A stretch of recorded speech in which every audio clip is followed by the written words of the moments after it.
Es una de las enfermedades más populares que existe. Una enfermedad que poco a poco va destruyendo la memoria de la persona que la padece.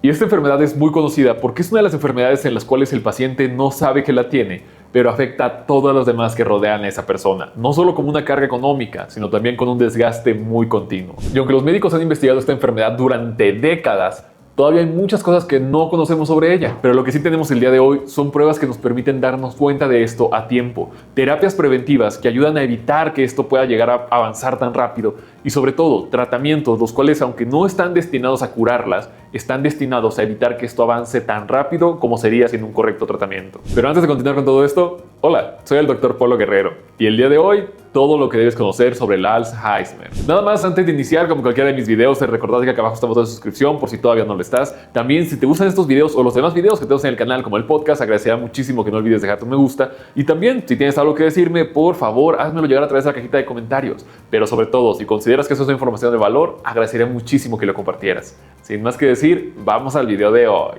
Lo primero que debes conocer sobre el Alzheimer es que es una demencia. La demencia es un término que se utiliza para describir una variedad de condiciones que afectan la habilidad de memoria, pensamiento y otras habilidades del día a día. Porque para muchas personas el Alzheimer solo es decir, se le olvidan las cosas, cuando no, esto avanza todavía más. No puedes llegar a distinguir ciertos rostros, incluso empiezas con problemas para escribir, para leer, y más adelante esto va a llegar incluso a los problemas del día a día en el que la persona no se pueda vestir por sí misma o servirse un vaso con agua. La persona literalmente es como si le borraran la mente. La mayoría de los pacientes se empiezan a dar cuenta a los 60 años, experimentando fallas en la memoria a mediano plazo, como olvidar fechas importantes o cosas las cuales acaban de aprender. Porque de una vez te digo, la pérdida de la memoria no es normal. Una cosa es que te tardes más en recordar ciertos nombres, ciertos lugares, porque bueno, la edad y todo lo relacionado. Pero cuando tú olvidas cómo se llaman ciertas cosas que utilizabas en tu día a día y que eran imposibles que se te fueran a olvidar, es donde entramos en problemas. Es aquí donde muchas personas se pueden dar cuenta de los pequeños detalles. Por ejemplo, esto es un control remoto. Si tú se lo das a una persona con Alzheimer, va a decir que es una cámara, va a decir que, no sé, es una cuchara. No vas a saber que es un control remoto cuando, bueno, actualmente casi todo el mundo sabe que esto es un control remoto. Y algo que también es muy importante destacar es que además de la pérdida de la memoria o la capacidad de ciertas acciones, también empieza a haber muchos cambios a nivel mental, principalmente las alteraciones del comportamiento. Son personas las cuales pueden estar muy felices, de la nada se deprimen, duran un tiempo deprimidos, se vuelven maníacos en este aspecto de muy energéticos y luego vuelven a normal. Esos cambios de humor bastante bruscos y repentinos sí son señales de alerta. Incluso estos pacientes llegan a presentar muchos periodos de ansiedad o depresión. Los síntomas se presentan poco a poco a través de los años, hasta que llega el punto en donde necesitan un cuidado muy controlado. Pero una de las preguntas más importantes que se ha hecho a través de los años con esta enfermedad es ¿por qué ocurre? Porque te lo repito, esto no aparece de la noche a la mañana, no es como que un día esté bien y otro día esté muy mal, sino que es un proceso que lleva décadas en formarse. Y bueno, estas son pequeñas cositas que creo que sí tienes que conocer para saber de dónde viene. Aunque se han logrado destacar genes específicos que predisponen al Alzheimer, actualmente se reconoce que esta enfermedad se debe a una compleja interacción entre varios genes, estilo de vida y variaciones ambientales. Y todo comenzó con el doctor Alzheimer. Él fue el que describió el primer caso en una mujer de 50 años que había llegado a consulta porque perdió la memoria, tenía dificultades para concentrarse, pérdida de la memoria a corto o largo plazo y también tenía alucinaciones auditivas. Lamentablemente esta paciente falleció y ahí fue donde decidieron investigar el cerebro. Ahí fue donde se dieron cuenta de uno de los primeros cambios importantes o lo que recalcó más adelante el que pudiéramos relacionar el Alzheimer, que es, este es un cerebro normal. Este es un cerebro de una persona que vivió con Alzheimer. Si te das cuenta, este cerebro parece como deshidratado, como que se hiciera chiquito y se engrosara. Ese fue uno de los primeros avances que se tuvieron para decir, bueno, ¿por qué ocurre esto en el cerebro? Y una vez se dieron cuenta de la reducción de tamaño, al mirar con un microscopio se dieron cuenta que había algunas acumulaciones. Actualmente es imposible detectar quién va a padecer Alzheimer. No hay una prueba genética 100% real o algo que nos haga pensar en que tú ahorita a tus 20 años andas normal, pero en 20 años más puedes llegar a presentarlo. No hay. Pero lo que sí se sabe es que el proceso de la enfermedad, desde el punto en el cual nosotros empezamos ya a ver los cambios en la memoria, el estilo y todo lo relacionado, se pueden llegar a presentar desde 20 años antes como los primeros indicios. Pero no se sabe a ciencia cierta qué es lo que lo detona. Y ese es el principal problema, porque sabemos que los cambios en el cerebro se pueden llegar a presentar desde 20 años antes de que se presente la enfermedad, pero realmente todo esto tiene que ver con los genes, estilo de vida, condiciones ambientales.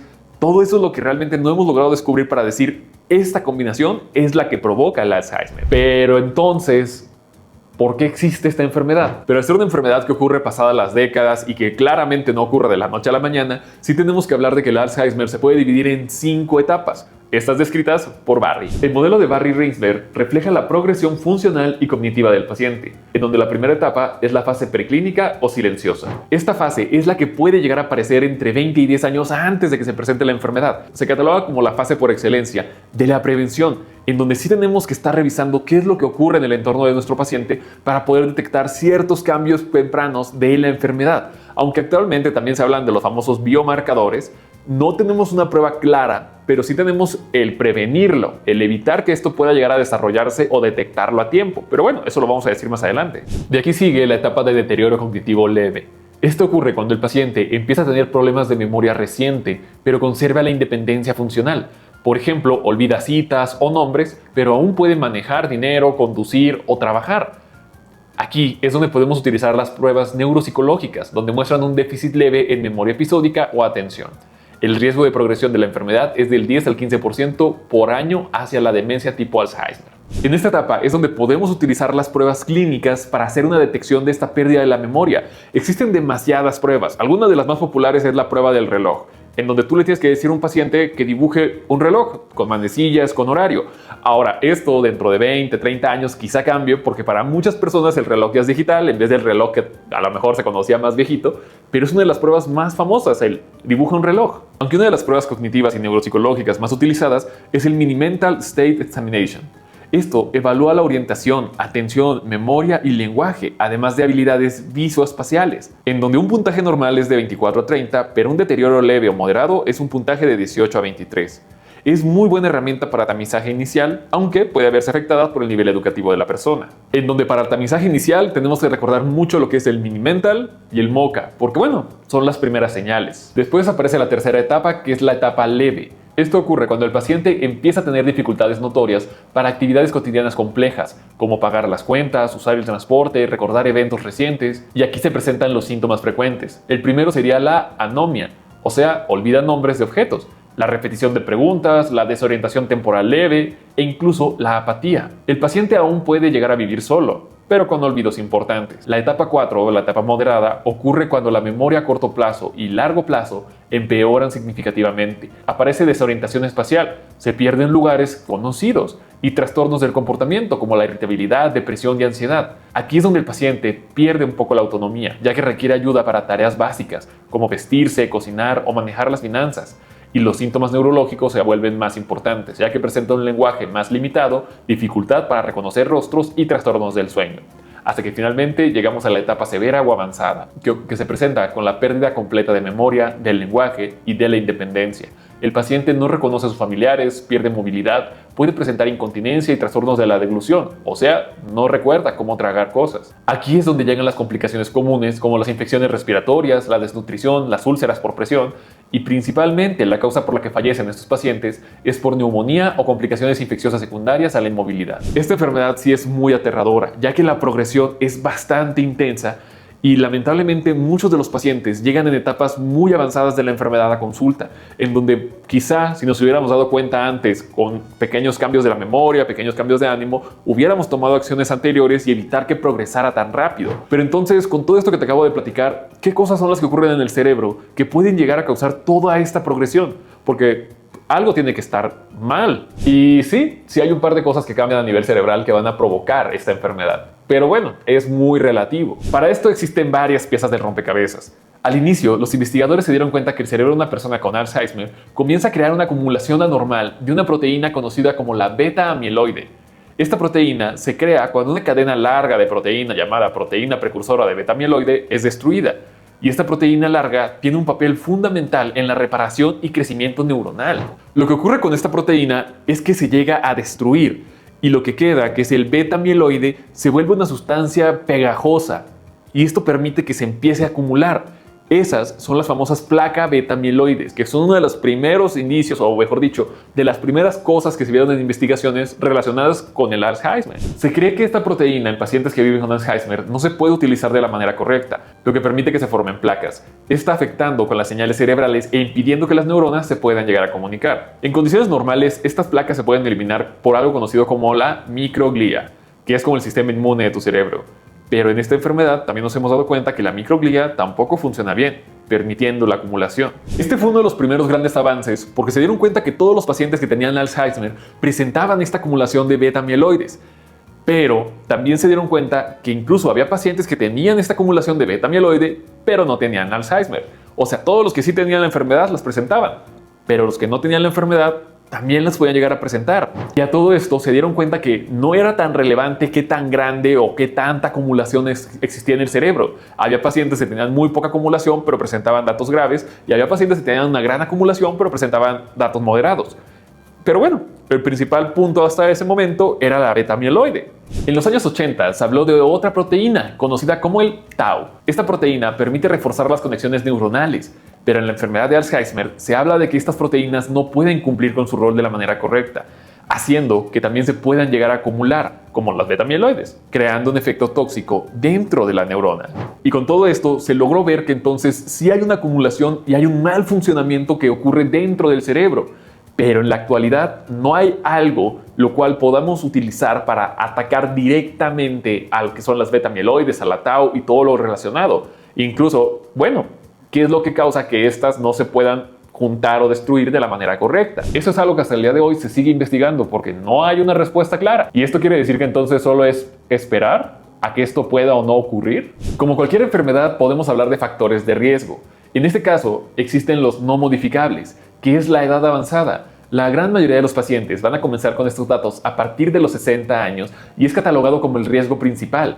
También los antecedentes familiares y variantes genéticas que aumentan el riesgo. De aquí que sea una enfermedad catalogada como de la tercera edad. Aunque se puede ver los casos de Alzheimer en pacientes de 40, 50 años, la gran mayoría de pacientes van a empezar con los datos ya importantes a partir de los 60. Los factores de riesgo modificables son bastante variables. Entre los factores se incluyen una baja educación en la infancia, hipertensión a edad mediana, consumo excesivo de alcohol, tabaquismo, obesidad, diabetes, depresión, inactividad física, aislamiento social, pérdida auditiva, traumatismo craneoencefálico, contaminación del aire. Y con todo esto ha llegado el tema del colesterol en el LDL, también el tema de la pérdida de la visión o alteraciones en la visión, e incluso se ha llegado a hablar del cuidado de la boca, porque bueno, se ha relacionado el tema de que bacterias relacionadas con la salud oral pueden llegar también a desencadenar el Alzheimer. Prácticamente lo que se recomienda modificar es cambiar todo lo que se considera un estilo de vida no saludable por un estilo de vida saludable, que bueno, es algo que ya se ha estado haciendo desde hace años. Pero algo que vale mucho la pena destacar es que no existe algo conciso,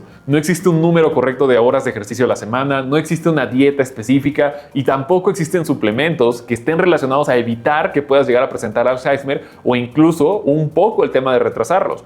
Pero eso no quiere decir que no haya cositas que sí tienen mejor evidencia que otras. Para la prevención, las intervenciones multidominio son las más sólidas. Ensayos como Finger muestran que un paquete combinado de dieta saludable, ejercicio físico, entrenamiento cognitivo, control vascular y actividad social puede mejorar o mantener el rendimiento cognitivo en personas en riesgo. Esto con resultados positivos a 2 años y beneficios a largo plazo en seguimientos. Con todo esto quiero decir que no hay una dieta específica que evite la progresión de la enfermedad o que pueda llegar a enlentecer o entorpecer este proceso. Ahora, con todo esto, también es muy importante destacar que si hablamos del cuidado del sobrepeso, obesidad, diabetes o incluso del sistema cardiovascular, sí hay dietas que están más recomendadas. La famosísima dieta mediterránea es una de las más utilizadas y bueno, la he mencionado en varios videos porque sí es un pilar en el que podemos movernos de manera muy segura a buscar este estilo de vida saludable. Hay otras dietas como la dieta Mind que también ha sido muy recompensada, principalmente al nivel de mantener el cerebro joven. Entonces, estas dos dietas no van a evitar que te dé Alzheimer, pero son dietas muy recomendadas en el estilo de vida saludable. Todas estas recomendaciones de dieta promueven una dieta rica en frutas, verduras, legumbres, pescado y grasas insaturadas y sobre todo baja en azúcares y refinados. El ejercicio físico, como la actividad aeróbica regular y el entrenamiento de fuerza, también están asociados con menor declive cognitivo y son partes de intervenciones efectivas. Pero algo que también es muy importante es que a nivel de suplementación no hay algo lo cual sea efectivo o que tenga una evidencia que respalde y diga esto evita que puedas llegar a progresar en el Alzheimer o lo evite tal cual. No hay suplementos. Dentro de la evidencia en el tema de suplementos es inconsistente y en general no existe una recomendación robusta para su uso rutinario para prevenir la enfermedad de Alzheimer. El omega 3 en estudios observacionales sugiere una asociación protectora y en metaanálisis recientes no confirman beneficio claro en personas con enfermedad de Alzheimer establecida. En el caso de la vitamina B, como el folato, la B6 o la B12, Los metaanálisis no respaldan el efecto consistente para la prevención universal. Suplementar corrige la deficiencia documentada, pero si no hay deficiencia, no hay por qué suplementarlo. Y en el caso de los antioxidantes, como la vitamina E, la curcumina, entre demás, tienen evidencia muy limitada y muy heterogénea. La vitamina E mostró en algunos estudios un efecto modesto en funcionalidad, pero con preocupaciones sobre seguridad a altas dosis. En general, no hay un consenso para el uso preventivo generalizado. Lamentablemente, esta es una enfermedad la cual no tiene cura. Pero eso no quiere decir que no existan fármacos los cuales ayuden a que la enfermedad no progrese tan rápido. Y ese es el punto más importante, porque si logramos hacer que la enfermedad tarde un poco más en hacer los estragos tan feos que te comenté hace un momento, quizá tengamos más tiempo de prepararnos económicamente, en cuestiones de familia o incluso en calidad de vida que le vamos a dar a este paciente. Así que sí hay cositas aquí que te hace conocer. Para esto existen los inhibidores de la acetilcolinesterasa, los inhibidores de la colinesterasa y el modulador nicotínico e incluso los antagonistas de NMDA, en donde estos permiten mejorar la memoria, la atención y la conducta. E incluso en etapas avanzadas la intención es mejorar la funcionalidad. ¿Con esto podemos decir que estos fármacos van a curar la enfermedad? No, pero sí nos van a dar un poco más de tiempo para poder actuar de la mejor manera. El principal problema viene con el pronóstico y la supervivencia. Hay un estudio multicéntrico reciente que reportó probabilidades de supervivencia de aproximadamente un 90% al año, 69% a los 3 años y 51% a los 5 años tras el diagnóstico. La intención de todo esto es mostrar que el Alzheimer es una enfermedad que sí es bastante fea, que no solo va a afectar a la persona, sino que realmente todo el entorno que lo rodea es el que va a sufrir las consecuencias de esta enfermedad. Pero con esto no quiero decir que no existan cositas que podemos hacer en nuestro día a día para evitar llegar a ella, darnos cuenta a tiempo antes de que los estragos se puedan llegar a presentar y con todo esto el poder ralentizarlo lo más posible a través de los estudios, de la dieta saludable, del ejercicio, de la activación social y bueno, también con todo esto de los fármacos para evitar que la enfermedad pueda avanzar tan rápido y que bueno, al final eso nos dé tiempo de prepararnos y de poder estar más tiempo con nuestros familiares. Pero bueno, eso sería todo por el pequeño video del día de hoy. Espero que aprendieras algo nuevo y que te des cuenta que esta enfermedad sí es muy fea, pero si la detectamos a tiempo, podemos mejorar el pronóstico de este paciente y evitar que las consecuencias feas se lleguen a presentar tan rápido. Por aquí te dejo mis redes sociales por si tienes alguna pregunta o algo similar. Y si tienes alguna pregunta respecto a Alzheimer, por favor, acércate con un neurólogo. Y bueno, eso era lo que te quería platicar el día de hoy.